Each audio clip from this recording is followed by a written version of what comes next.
이번 시간에는 우리가 저번에 배웠던 천체 만원경의 사용 방법, 각 부분의 명칭 이런 지식들을 가지고 문제를 같이 풀어보도록 할게요. 자, 1번 만원경을 이용하여 달이나 행성을 관측하는 요령으로 옳지 않은 것은 만원경을 이용해서 지금 달과 행성을 관측한다고 했죠. 그러면 달과 행성을 뜨는 시간은 일단 밤일 거예요. 그거를 여러분들이 기억을 하고 문제를 보도록 하겠습니다. 1번 경통이 달이나 행성을 향하게 한다. 이거는 당연한 내용이죠. 경통이 달이나 행성을 향하지 않으면 그 상은 절대 볼 수가 없어요. 그래서 1번은 맞는 설명이고 2번 관측 대상이 보조만원경의 시야에 들어왔을 때 경통을 고정한다.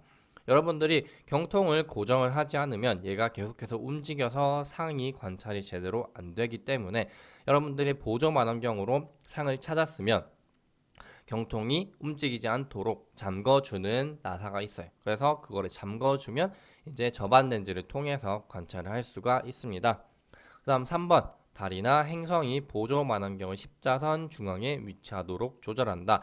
요거는 저번 시간에 몇 번 강조를 했죠. 여러분들이 보조 만원경 십자선 중앙에 위치를 하고 있어야 저반 렌즈는 상이 훨씬 더 좁은 영역에 보이기 때문에 중앙에 있어야 저반 렌즈로 상을 잘 관찰을 할 수 있다 라고 설명을 했습니다. 그래서 3번도 맞는 설명이 되고 4번 관측할 때는 대상이 또렷하게 보이도록 초점을 맞춘 후 관측한다. 만원경에 보면 초점 조절 링이라고 하는 부분이 있고 그 부분은 우리가 저반 렌즈로 상을 봤을 때 상이 흐릿하게 보이기 때문에 이 초점 조절 링으로 렌즈 사이의 거리를 조절해서 초점이 뚜렷하게 보이도록 해야 한다 라고 했어요. 4번도 맞는 설명이 되고 5번 만원경 조립은 해가 지고 난 후 밤에 하는 것이 좋다. 만원경을 조립할 때 그 과정이 조금 복잡하죠. 그 다음에 만원경 자체가 워낙에 고가의 장비이기 때문에 실제로 어두운 밤에 하면 균형을 맞추기도 어렵고 그 다음에 각 부분을 조립하는 과정이 어려울 수가 있습니다. 그래서 해가 지기 전에 만원경을 조립하고 관측은 해가 지고 난 후에 하는 게 좋겠죠.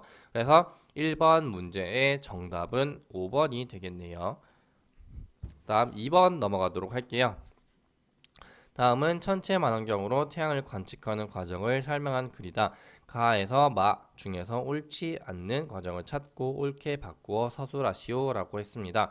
가 태양 만원경을 설치한 후 태양 전용 파인더의 중심에 태양이 위치하도록 조절한다. 태양을 관찰할 때 가장 중요한 사실 태양은 에너지가 매우 강한 천체이기 때문에 맨눈으로 보게 되면 여러분들이 시력을 잃을 수가 있습니다. 그래서 지금 태양 만원경을 사용을 하고 있네요. 그 다음에 파인더 중앙에 오도록 하면 우리가 저반 렌즈를 통해서 봤을 때도 상이 보일 수가 있어요. 그래서 가는 맞는 부분이고 나 태양이 만원경의 시야에 들어오도록 한다. 이것도 맞는 설명이 되죠. 자, 그래서 가도 맞고 나도 맞아요. 다음에 태양의 상이 또렷하게 보이도록 초점을 조절해 줘야 합니다. 초점을 조절하지 않으면 상이 흐릿하게 보이면서 여러분들이 보고 싶은 부분이 잘 안 보일 수가 있어요. 그래서 다도 맞고 다음에 태양의 상에서 나타나는 특징을 자세히 관찰한다. 이렇게 하면 관찰이 마무리되겠죠. 다음에 밑에는 그냥 천체 만원경을 사용할 경우인데 천체 만원경으로 태양을 관측할 때는 반드시 필터를 끼우고 자, 태양을 관찰할 때 태양 필터라고 하는 게 따로 있어요. 요거는 경통의 앞부분에 꽂도록 되어 있는데 요 필터를 끼우게 되면 태양에서 오는 에너지의 대부분을 차단하고 일정 부분의 빛만 통과를 시키기 때문에 우리가 보고 싶은 태양의 모습을 잘 관찰할 수가 있습니다. 라는 맞는 설명이 되고 태양을 맨눈으로 관측한다 라고 되어 있는데 몇 번이나 선생님이 강조를 했죠. 태양을 맨눈으로 관측하게 되면 실명할 수가 있다. 그래서 태양을 맨눈으로 관측하지 않는다라고 고치면 되겠네요. 그래서 정답은 마가 되겠습니다. 다음 3번으로 넘어가도록 할게요. 천체 만원경으로 천체를 관측하는 순서를 옳게 나열한 것은? 이라고 물어봤어요. 일단 만원경을 설치를 해야겠죠. 그래서 삼각대를 세우고 그 다음에 그 위에 가대와 경통을 올린다가 첫 번째 과정이 되고, 두 번째로 무게추를 달아서 경통과 무게추 사이의 균형을 정확하게 맞추어 줘야 돼요.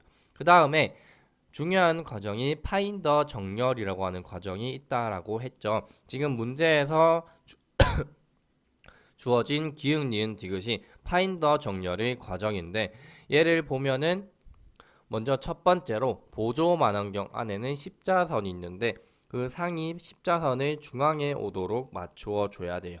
그래서 일단 첫 번째 과정이 디귿이 되겠네요. 그 다음에 보조선에 오게 되면 이제 접안 렌즈로 여러분들이 그 전에 여러분들이 여기에는 관측할 천체를 찾는 게 먼저 나와 있네요. 그러면 얘가 1번이 될 거고, 그 다음에 중앙에 오도록 하는 게 2번이 됩니다. 그래서 얘가 중앙에 왔으면 이제 접안 렌즈를 보면 접안 렌즈의 가운데에 상이 와 있을 수도 있지만 상이 없을 수도 있어요. 그러면 접안 렌즈와 보조 만원경이 보고 있는 시야를 똑같이 맞추어서 둘 다 중앙에 오도록 해야 여러분들이 나중에 상을 찾을 때 훨씬 쉽게 찾을 수 있다라고 얘기를 했습니다. 그래서 순서를 따지면 기역, 그 다음 디귿, 그 다음 니은이 되겠네요. 정답은 2번이 되고, 이 파인더 정렬 과정은 매우 중요한 과정이에요. 이걸 하지 않으면 천체 만원경은 그 시야 자체가 매우 좁기 때문에 여러분들이 파인더를 사용한다고 해도 제대로 찾을 수가 없습니다. 그래서 파인더 정렬은 반드시 해줘야 돼요. 다음 4번으로 넘어가도록 할게요. 다음은 천체 만원경에서 보조 만원경과 주 만원경의 시야를 일치시키는 과정을 나타낸 것이다. 이러한 작업이 필요한 까닭을 보조 만원경과 주 만원경의 배율 및 시야를 비교하여 설명하시오. 지금 왼쪽 그림에는 보조 만원경의 시야와 주 만원경의 시야가 나와 있고, 문제에서 이 두 만원경의 시야를 일치시키는 과정이 왜 필요한지를 물어보고 있어요. 그러면 왜 필요한지는 선생님이 여러 번 설명을 했죠. 우리가 접안 렌즈로 보게 되면 상이 제대로 잘 안 보이기 때문에 파인더로 찾고 이걸로 다시 맞추어서 상을 관찰해야 된다. 자, 근데 이런 서술형의 문제는 문제에서 주어진 키워드를 정확하게 쓰는 게 중요해요. 그래서 지금 보조 만원경과 주 만원경의 배율과 시야를 비교해서 설명하라고 했으니까 요거를 각각 적게 되면, 우선 보조 만원경의 배율이 주 만원경의 배율보다 작다. 그래서 보조 만원경의 시야가 훨씬 더 높고 주 만원경의 시야가 좁게 된다. 그러면 주 만원경의 시야가 좁기 때문에 내가 원하는 상을 찾기 위해서는 보조 만원경으로 찾아야 하는데, 이때 보조 만원경과 주 만원경의 시야가 다르게 되면 상을 찾을 수가 없다. 요 과정을 이렇게 이제 정리해서 적어보면, 먼저 보조 만원경의 시야가 더 좁아, 더 넓어라고 해야겠죠. 더 넓어 상을 찾기 쉽다. 따라서 보조 만원경과 주 만원경의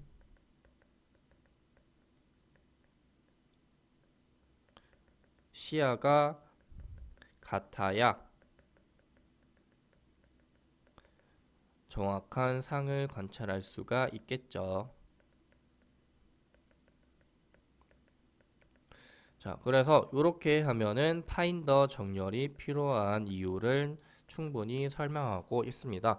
그래서 여러분들이 실제로 만원경을 사용할 때에도 이 파인더 정렬 과정은 반드시 거쳐줘야 돼요. 그 다음에 여기 그림에 보면 조금 특이한 모양이 나와 있죠. 지금 어떤 건물이 있는데 상이 뒤집혀서 보이고 있어요.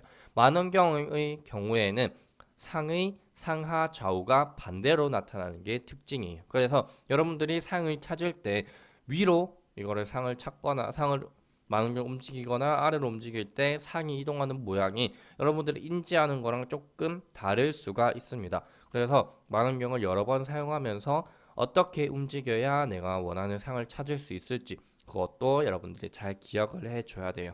자, 그러면 여기까지 하면 만원경에 관한 문제도 다 풀어봤고 그 다음에 이번 단원의 내용도 전부 다 설명을 했습니다. 지금 3단원에 나오는 내용이 태양계에 관한 내용인데 암기할 부분이 많아요. 그래서 계속해서 여러분들이 복습하고 암기하고 그 다음에 사진과 그림을 잘 파악을 한다면 이번 단원은 큰 무리 없이 학습을 할 수 있을 것 같습니다. 그러면 오늘 수업은 여기까지 하도록 할게요.